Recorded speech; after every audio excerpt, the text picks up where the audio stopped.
has asked its parents at the school gates to stop swearing following a number of complaints. All Saints Academy in Darfield urge parents and carers to be more careful during drop-offs, saying most parents and children do not want to hear bad language.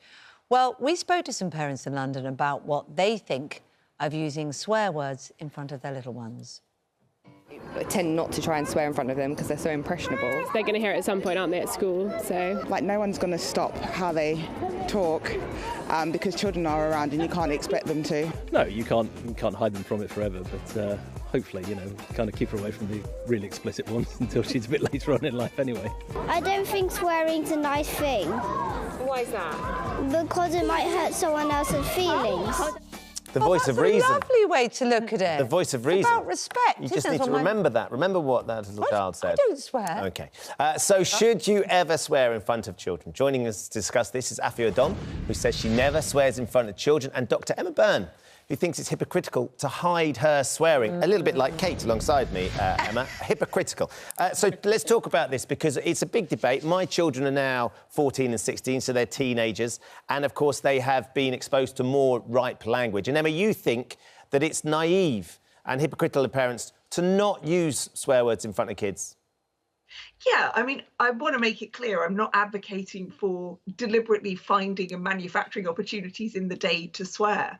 But the best thing we can do, research bears this out, is in those moments where you do catch yourself swearing, is to talk to your children about the emotions behind that. So for me, a flashpoint is usually when driving on the motorway, if somebody does something that unnerves me. I think a lot of people can relate to that. And so rather than saying, and I never want to hear you say that, is to say, you know, I was quite frightened.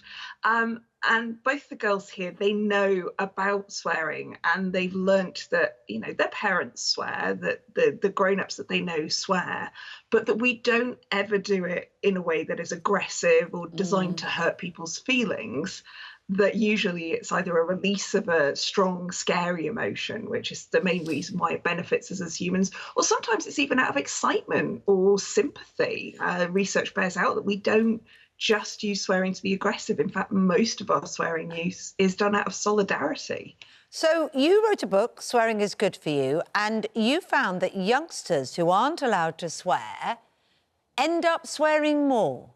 What's your evidence for that? Right. Yeah, so this was done, I mean, this was research done in the United States, but there's no reason to believe that it's limited to that. And it tends to be, who do you see modelling swearing for you? Who is the example for swearing? And you tend to copy your first example in so many of your behaviours as you grow up. Swearing, drinking, the way that you drive, whether that's responsible or not, how you react to other people. We all pick that up from our parents. But that would be an argument that people would use to say don't swear in the front of them because you're sanctioning the bad words by being the first responsible person in the child's life as parents. But if you sanction the words but not the bad behaviour, so as I said, there's a big difference between profanity and aggression. So if the first time they hear swearing is on, say, for example, a football terrace or in the playground, then they're going to link those words with the behaviours that I don't think any of us would want our children to do, you know, sort of meanness, aggression, putting people down. So, yeah, I think a lot of it is about modelling swearing for frustration or solidarity, and also picking up those non-swearing things that might, as that girl said so beautifully, might hurt people's feelings. And let's come to Afia on this, because, Afia, you have the alternative approach, don't you? You don't swear in front of your children, you don't swear in front of small children ever, and you would prefer it if people didn't swear around you, full stop. Oh, absolutely. Look, I don't want my daughter to swear. She's 9 years old. And of course, she's going to hear it in the playground and everywhere else. But I don't want her to hear it at home. So I make a real point of not swearing at home, not swearing in front of her, not swearing when she's around. I don't like people swearing around us. That's a real thing for me. Yes, if I'm in other situations where she's not around, I have been known to swear, definitely. But when it comes to Naima and it comes to be in front of my child, it's a no-go zone.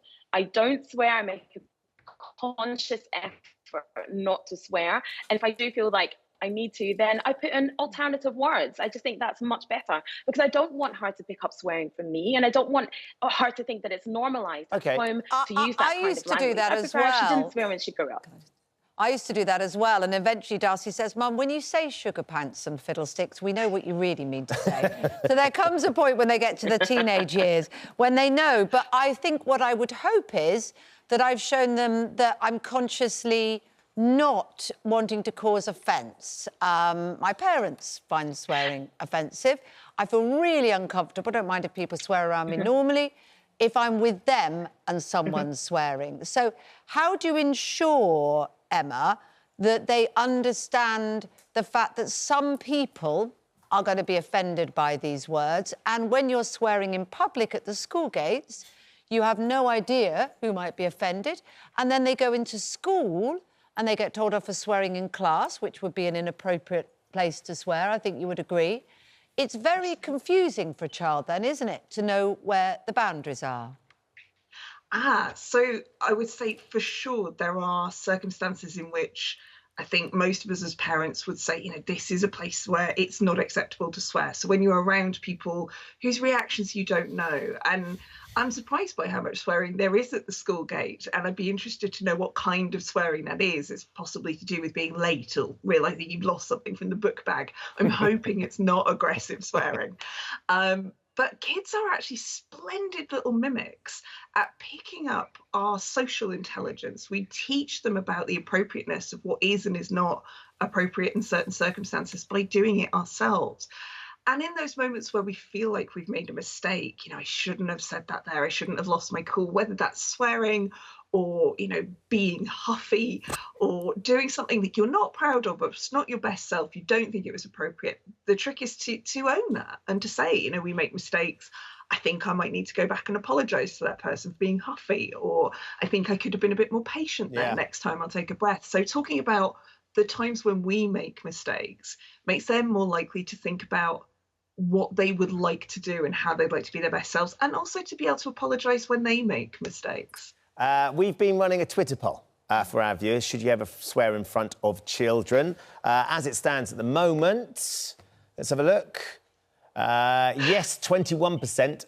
No, 79%. Convincingly on the side of Afia with regards to this one. I can still remember the first time I heard my dad swear.